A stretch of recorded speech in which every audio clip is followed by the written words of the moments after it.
Hey y'all, my name is Priscilla and welcome back to my channel. So today I have a book review for the Gilda Stories by Jewelle Gomez. This is a book that I picked up in part of my February Black History Month reading. And I have a bit of mixed feelings and opinions about this read that I kind of just want to air out and talk through in this book review. So the Gilda Stories is a book and a series of episodic events that take place from the 1850s to the year 2050 that follow a black vampire. Gilda is a very young girl when she escapes slavery, and she is found by an older vampire, and she's sort of saved and taken in, and then she's of course changed into a vampire herself. And it's sort of a journey of her life through space and through time, and trying to connect and to find family and to find meaning for living this immortal lifestyle. So my version of the book is actually the newer release version. I think this book was originally published in the 1990s. And at that time, this was a very radical, revolutionary book. Gomez was told, based on the foreword and afterword of this book, that she wouldn't be able and shouldn't write a story that was so progressive in its black feminism and in its black queerness, which this book is definitely unapologetically all of that. And I think with the decision to go ahead and write this story anyway, Gomez decided that she would have to reinvent and fit this vampire lore for a black woman, for a black queer woman. So I don't exactly know yet how I feel about this book. So before I air out my grievances, I do want to talk about all the things that I loved about this book. I think what Gomez does so strongly in this book, and some of my favorite parts are written surrounding this theme and thoughtful approach to feeding and drinking blood. So the vampires in this story in Gilda's family do not kill people. And they look at the feeding of blood on humans as sort of a symbiotic relationship, as an exchange. So while the vampires in this story acknowledge the differences between humans and vampires, they also acknowledge that they have to coexist in this world, and that vampires need humans. So in order to feed on them, they want to leave something in return.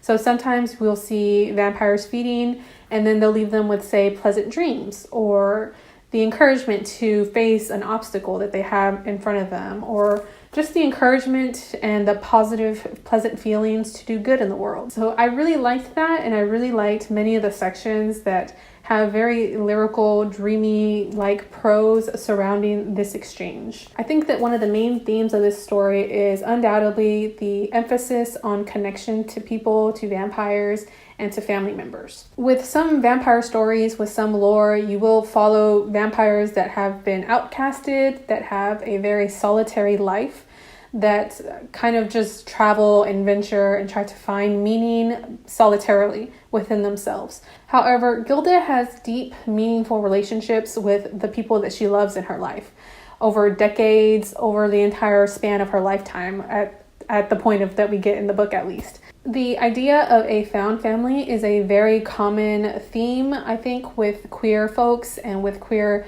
characters of color. So in a way, in this particular story, the use of vampire lore is almost used as a tool to explore queer identity and to explore queer acceptance within found families. And the emphasis and focus on these intimate relationships over, say, bloodshed or death or violence, because they value the exchange so much more than needless killing, and because they value so much on their lifetime relationships and supporting of one another. And furthermore, I think that these relationships are the real only motivations that Gilda has in moving through this world as an immortal, with the entire lifetime of a vampire to choose where she wants to go and who she wants to spend time with. So now jumping into some of the issues that I have, I do feel that because the structure of this novel as a whole is chunks of stories, episodes in Gilda's life based on the place and time in history where she is, it felt very disjointed to me, and it lacked a lot of world building in specific areas. There are some running themes that kind of overlap the entire story, but because there wasn't a lot of time, I didn't feel like I really got a sense of the world in some of these chapters.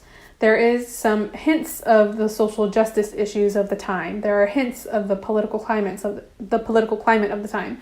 But I kind of wanted more of that, especially as we get later into the chapters, later into Gilda's life. And I felt like once I finally got acclimated to this new set of characters that we were introduced to, and this new city that she was living in, and this new life that she had, she's constantly reinventing herself with new occupations and new friends and new lovers. Then we get the end and we have to do it all over again. So I just felt like it was more of a short story collection rather than a cohesive narrative.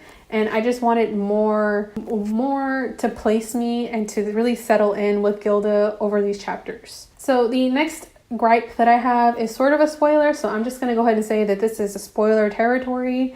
You might want to skip ahead to the timestamp that I'm going to put up here whenever I'm wrapping up my ideas about the book. So you have been warned. The protagonist in Chapter 1 is initially referred to as Girl. She doesn't have a name. She's on the run as an enslaved person. And she is found in a barn by a white vampire named Gilda, who I'm going to talk about now as the original Gilda. So the original Gilda takes in Girl and she lives in her brothel. She raises her as a young girl and she eventually changes her to a vampire. And then she names her Gilda, and original Gilda decides she doesn't want to be in this world anymore, and she essentially commits suicide. And I had a huge issue with naming Girl Gilda, because I think there is power to giving names, to chosen names, and to bestowing a name onto someone else. And I really wanted Girl to choose a name for herself. I really wanted to explore that through her journey and choosing a destiny and a journey for herself. And I felt from the moment that Gilda, original Gilda, named Girl, that she was bestowing and projecting her own desires onto her and designating the future for her. And once that happened, I was constantly searching for Girl, Gilda, new Gilda, to have some agency over her life. And I didn't really feel that throughout the entire novel. I didn't feel that the calling and motivations that she had were her own. And that was very bothersome for me, especially considering that a white vampire is naming a black ex-slave. Because Girl, at the start of the story, she has so many memories of life on the plantation. She has so many memories of her mother, her birth mother, and of that life. And I know that she has to have more motivations outside of the vampire motivations that are projected onto her by Gilda and by Bird later on, and by her responsibilities to her new family, to her newfound family. So I just had some issues with that, and I couldn't overlook it the more deeper I got into the story and the more that I realized it wasn't really going to be addressed. So there is this repetitive, longing idea and motivation of Gilda trying to find Bird. Bird is a very important person in her life. She is one of, almost you can think of her as a mother, like that converted and changed her to a vampire when she was a young girl. Before she was even a vampire, Bird was sort of a mother-like figure to her. She taught her how to read, and she protected her in the brothel, and she was just a very key figure in her life. And then once she becomes a vampire, she sort of introduces her to this life and teaches her how to be a vampire. And I just felt like once Gilda became a vampire, her callings and motivations were no longer her own. They were either original Gilda's or Bird's. So for instance, there is this sort of intrinsic desire to bring more people into the family, to create more vampires, to choose humans that you think will fit into this family. And Gilda is very apprehensive about this. She is very unsure. She has a couple of people in her life that she loves, but she's not sure if she wants to do that to them until there is a character that she is on the verge of doing it, on the verge of changing, and Bird gives her that final push of encouragement. And it made me doubt whether this was really Gilda's decision at all. Also, in the end, the family ends up in Peru, which in part, I think is because it's the only safe space for vampires in the future in year 2050. But also in part because Bird is there. Because Bird finally had her calling. We find out much later on that she has been traveling through Central and South America. She is a woman of the Lakota tribe. I hope I'm pronouncing that right. But she is an indigenous woman. And she has her own personal calling. She is in Central and South America to reclaim land for indigenous peoples. So it just made me doubt whether that is really the real reason, if Gilda really wanted to end up in this time, in this place, in this world, in this future with Bird or not. I don't really know. And I kind of don't really know who Gilda is because I don't know what she really wants. And the last bit of issue that I had is related to the romanticization of some of the familial relationships. And particularly, I'm speaking about Bird and Gilda's relationship. They do go their separate ways at some points of the story, and they are separated for decades at a time. So Gilda has this constant longing to reconnect with Bird, and when it finally happens, it was just gross. Honestly, their relationship was so sensual and sexually charged when previously it was very motherly and very nurturing and comforting. And it kind of intertwines. It's both motherly, but also very sexual when they reconnect. Gilda has this urge to submit to Bird when they reconnect. Like, she literally derobes, she takes off all her clothes and goes to her in bed, and they kind of lay together.